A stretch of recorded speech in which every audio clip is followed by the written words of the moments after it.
Hi YouTube, just a very quick one. Third version of the printer wireless shutoff system, designed to detect over temp or smoke and shut the printer off using a hacked wireless remote. I've made a board for it. There's my bodge resistor, which I've subsequently included in the schematic, so you won't have to worry about that. But I've made a board for it, so if anyone wants to etch it, they can, attach to the video. Couple of improvements. We've now got a logic level MOSFET driving this, so it can drive at 12 volts rather than 5 before. Got a little bit of reverse polarity protection down there, got a socket on there, running the nano off of 9 volts via this regulator here. That's an LM7809 regulator. Got this same step down power supply here to drive the smoke detectors, and they're currently at 5 volts because they're MQ2s. But if you wanted to hack a like a normal smoke alarm and attach it in there, so you'd have power, ground and signal, you can change the pot on that to 9 volts. Most of them run on 9 volts and then link it to one of those. You'd have to change the code a little bit. I'm not sure if they're high or low trigger, but you could do that. So we've got 2 thermistors, bed and hot end. We've got our remote, which is now selectable power between 12 volts or 9 volts, whatever kind of remote you want. And then we've got our 2 smoke sensors there. So yeah, just give it a quick test. So the circuit's almost finished, or pretty much finished now. Third revision. This is the schematic. Power in either from the printer or a separate 12 volt source. Goes in through a diode and a smoothing 1000 mic cap. Bridges off. That's a 9 volt 7809 regulator that goes to power the nano, and then you've got also bridges off to a 5 volt step down. You could use a 7805 or something just to power the smoke sensors, and that's because I didn't want to run the smoke sensors off the 5 volts because there's 2 of them and I just didn't want to overload it. I probably might be being silly, but that's just the way I've done it. So 5 volts dedicated for the smoke, 9 volts dedicated for the nano. The nano itself obviously got power and ground in. You've got your 2 thermistors here and here, and then they're pulled down to ground, so the A0 and A1 go to one side of the thermistor, both pulled down via 4.7k pull down resistors to ground on one side. The other side of the thermistor, each one goes back to the 5.5 volts out on the nano. That's cleaner than running it off the 5.5 volts from here because you'll get noise. You could do it to the 3.3 if you wanted, it's up to you. On the other side of the nano, we've got the remote. The remote's up here. That's the 433 megahertz remote, and how that's working is D11 is the trigger. So it's basically monitoring the temperature, monitoring the smoke. And if it detects a problem, it sends that high.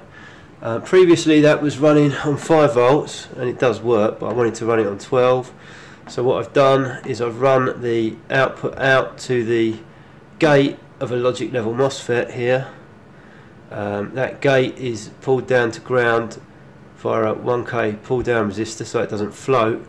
So it only goes high when there's a signal. And when there is a signal, you've got the source, which is connected to ground, and the drain, which is connected to... So the drain of the MOSFET goes to the negative connection on the remote.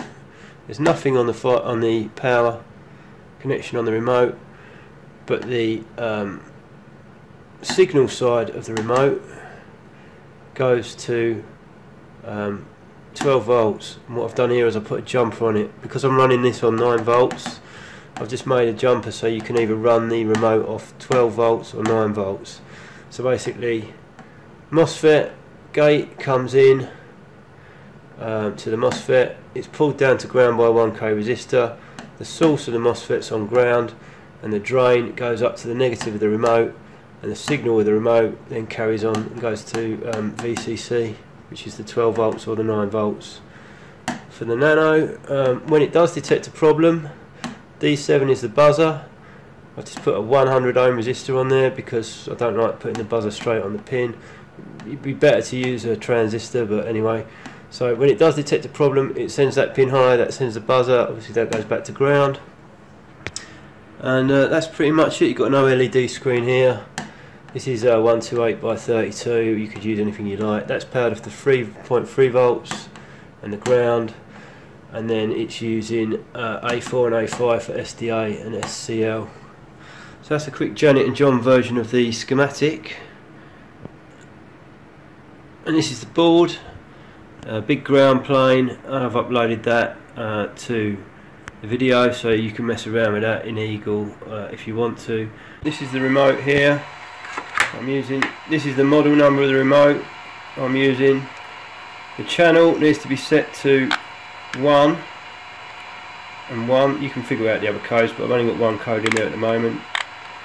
This is an old board on the inside of the well, that's what's in there, and it would have the keypad. This was a test. It would have a chip on there, and what you're looking for is you're looking to solder your signal wire on the other side of this resistor here, which connects the digital out, which is the second pin from my right. Second pin closest to that, digital out also links to there, is signal when you look at the schematic, and there's your ground. You don't need power, so the ground is there, the signal is there, and on the schematic, the drain of the MOSFET goes to your negative, and the VCC, whatever you run in your nano or whatever you power your 12 volts, is what comes in and goes to this signal cable. Doesn't need power. Confused me for ages, but that's how it works.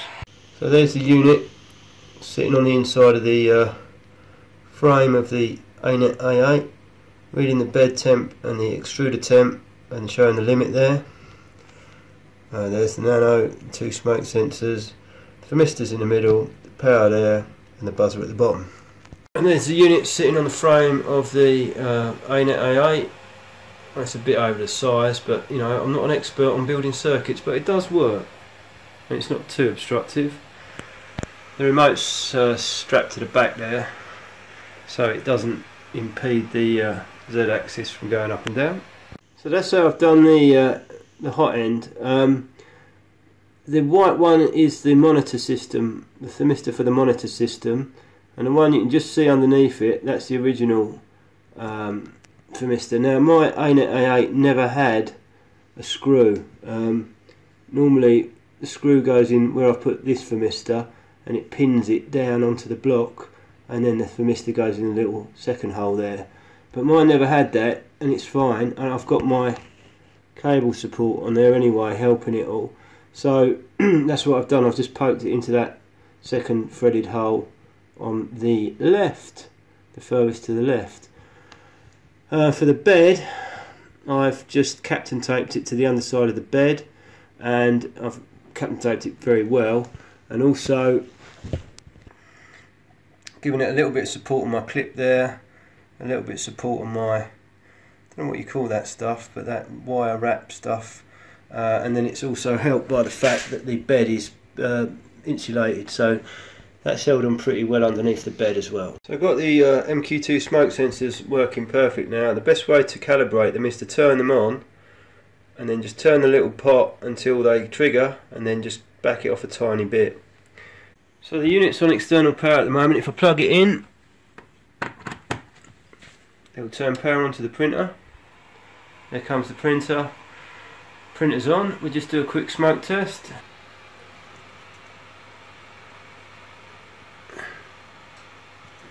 Shut down power. So that's good. I've done the other tests. I'm going to delete the other videos and just show you this one. Otherwise there's too many, and there comes the buzzer. So the unit's still on, and it'll keep annoying you until you turn it off.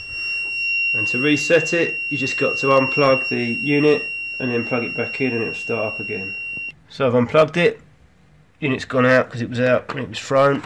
Plug it back in. Printer comes back on, ready to go around again.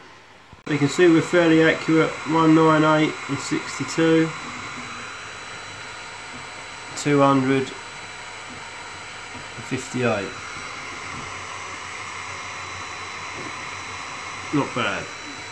Now I'm going to hit it with an over-temp. I'm going to take it up to 230, which is the limit. And so this is simulating a situation where the MOSFET's jammed on and the CPU can't shut it down.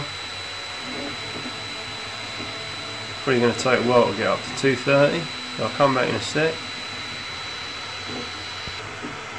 Okay, so we're getting up there now, 227, 228.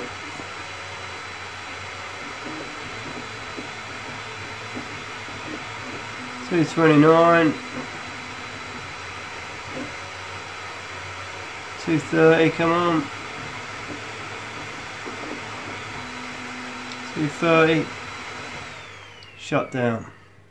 To reset it, unplug, wait a couple of minutes, turn it back on, plug comes back on, printer comes back on. And there we go, auto home. Oh, it's turned off because it's still over 230, but you get the idea. So there you go, that's hopefully the last version of the final version of the wireless 3D printer safety shut-off system. I'm pretty happy with it now. I've tested it 10 times in a row. 10 times in a row it shut off. It even will turn the plug on and off downstairs, so I'm pretty confident of the range. I've tested the interference, it seems fine on the interference. It could be a bit smaller, but you know, it works, so not the end of the world. I've uploaded the schematic, I've uploaded the board layout, I've uploaded, all linked in this video, prints, so you can print it out on A4 and US letter if you want to etch it, and a bill of materials. So I hope that helps someone, and I will see you all later. Cheers, bye.